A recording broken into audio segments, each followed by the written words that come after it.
Hey, what's going on, everyone? While I was out on my exercise walk today, I had such a revolutionary epiphany. I want to share that with you. It just.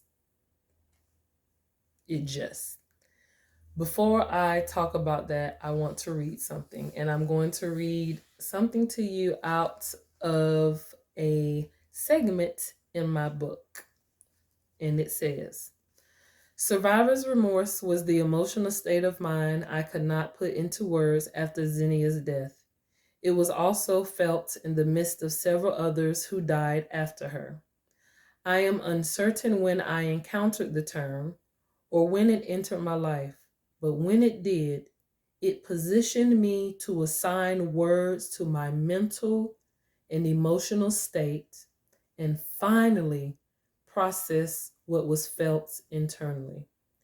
Yet it was not an easy task to process. In fact, it added more layers to my internal turmoil. Feelings and thoughts of embarrassment, ungratefulness, and shame came rushing in. I'm going to skip to another section. I literally condemned myself about living. That was the action deemed as wrong.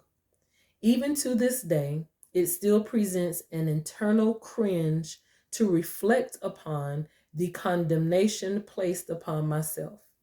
Not to mention, I am now sharing this with a wider audience. But my strength and solace comes from unashamedly speaking my truth.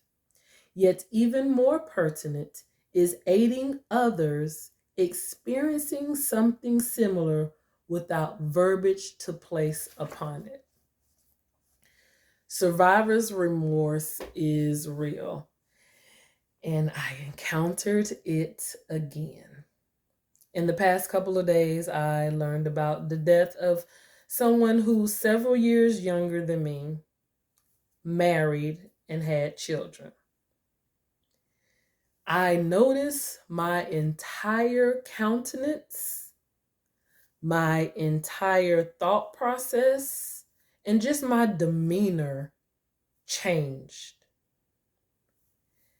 And as I was literally processing through and thinking about this other person who was younger than me, that they were married, had children, things of that nature, I also went back and thought about words that I had spoken in my book. Comparing myself to somebody else's life is not my job, right? Then I started thinking about, will this ever go away? Is survivor's remorse something that will ever leave me and I don't want to have that type of remorse?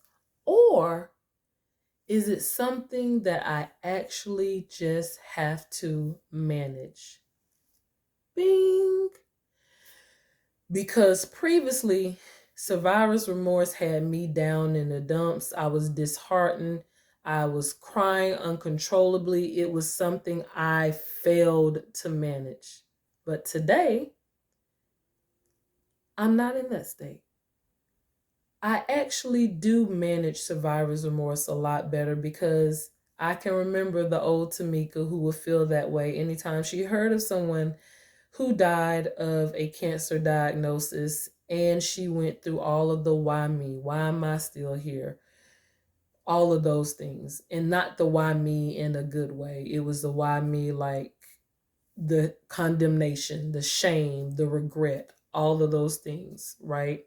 So the epiphany that came to me is that survivor's remorse is not something that may ever go away from me, but it is something for me to manage. And this is what I wrote down. Besides managing that emotion, it also keeps me humble and it keeps me connected with humanity. If that's the case, I don't want to lose my survivor's remorse. I want to stay humble and thankful for the life I have, and I want to stay connected with humanity.